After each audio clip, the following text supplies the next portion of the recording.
Since the dawn of human civilization, the need to measure time has been a fundamental part of society. Timekeeping originated not from machinery, but from observation. In early human history, natural cycles were the primary ways people gauged time. The movement of the sun, the changing phases of the moon, and the ebb and flow of tides offered the earliest indicators of time's passage. The day and night cycle became the foundation of early timekeeping, while lunar phases were used to track months. Ancient cultures, from the Babylonians and Egyptians to the Chinese and Mayans, all developed various methods to measure time according to the astronomical patterns they observed. Among the earliest tools developed for measuring time was the sundial, which is believed to have originated in Egypt around 1500 BCE. The sundial functioned by casting a shadow from a vertical stick onto a flat surface marked with time intervals. As the sun moved across the sky, the shadow shifted, indicating different times of the day. Though clever and functional, sundials had limitations. They didn't work at night or on cloudy days, and their accuracy depended on proper geographical alignment. Meanwhile, the Egyptians also employed shadow clocks, and they developed a system using the stars to tell time at night by aligning plumb lines with specific stars. These tools were an essential step in humanity's journey toward more advanced timekeeping.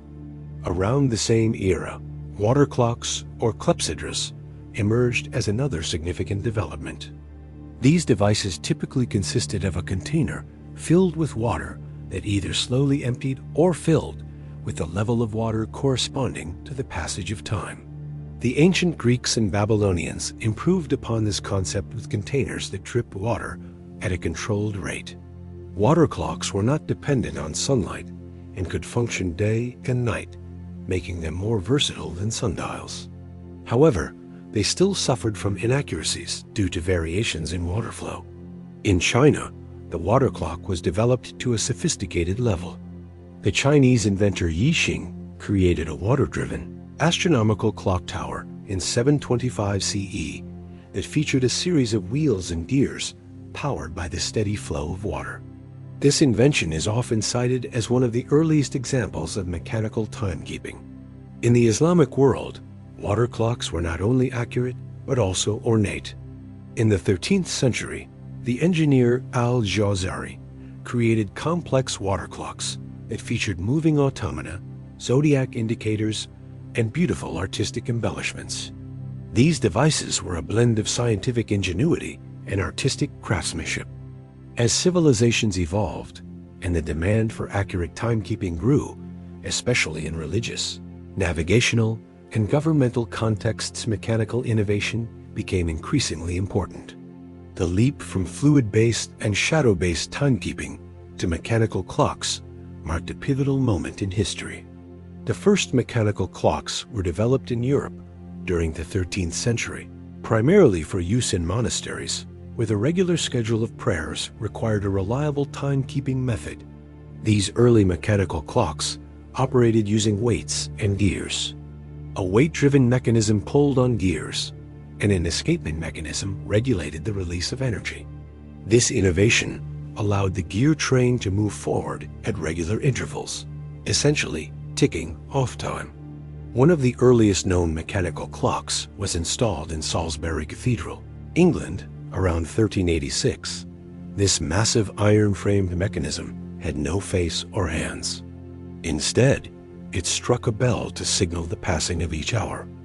These clocks became central features in town squares, and their audible bells allowed entire communities to organize their daily activities around a common time standard. By the 15th century, mechanical clocks became more sophisticated and widespread.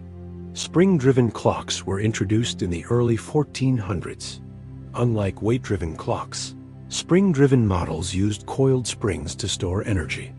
This allowed clockmakers to build smaller, portable timepieces, an important step toward personal watches. However, early spring-driven clocks had a significant flaw. As the spring unwound, the force it exerted decreased, leading to inaccuracies.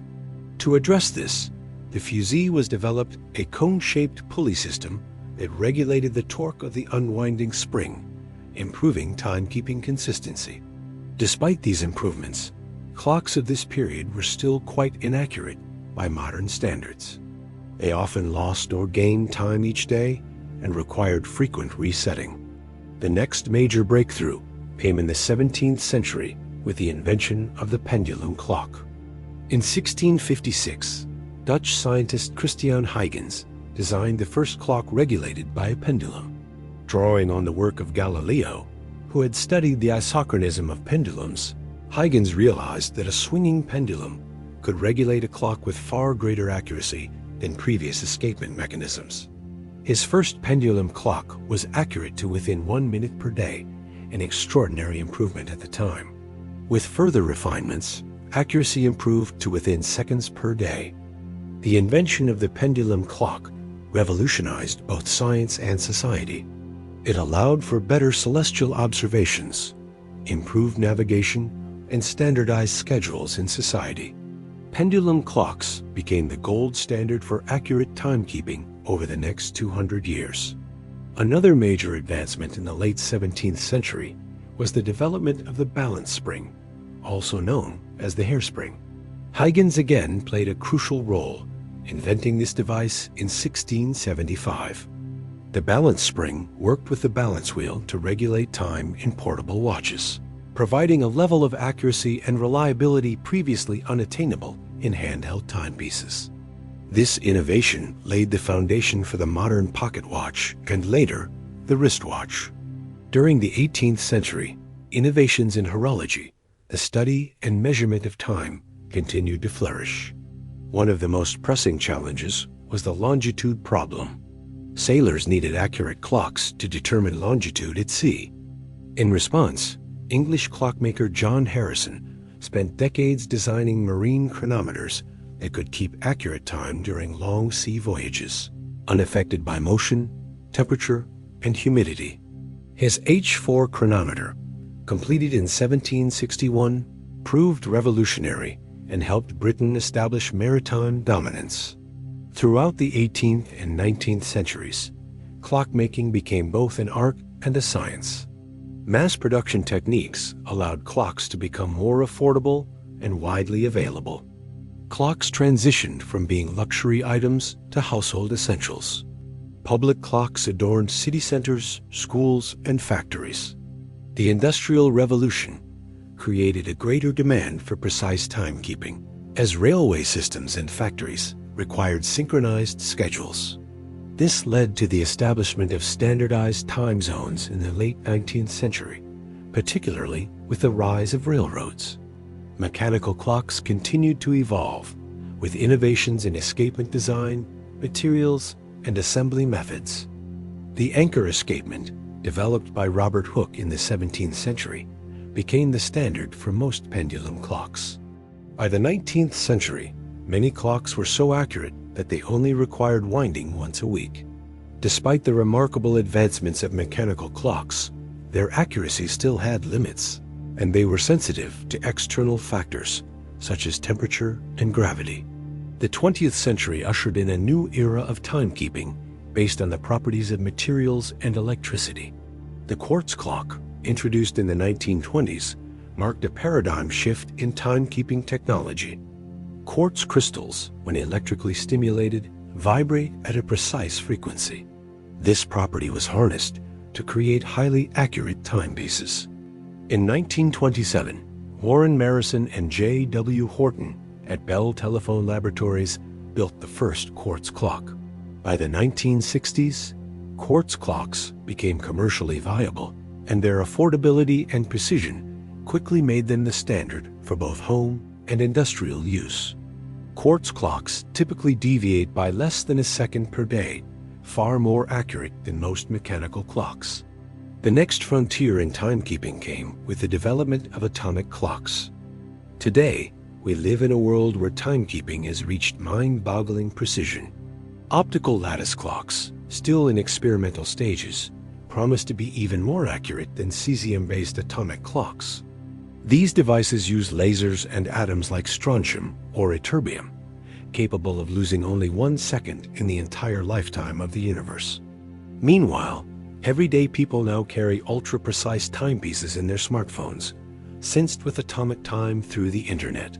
Smartwatches, digital assistants, and connected devices all rely on exact time for coordination, functionality, and reliability.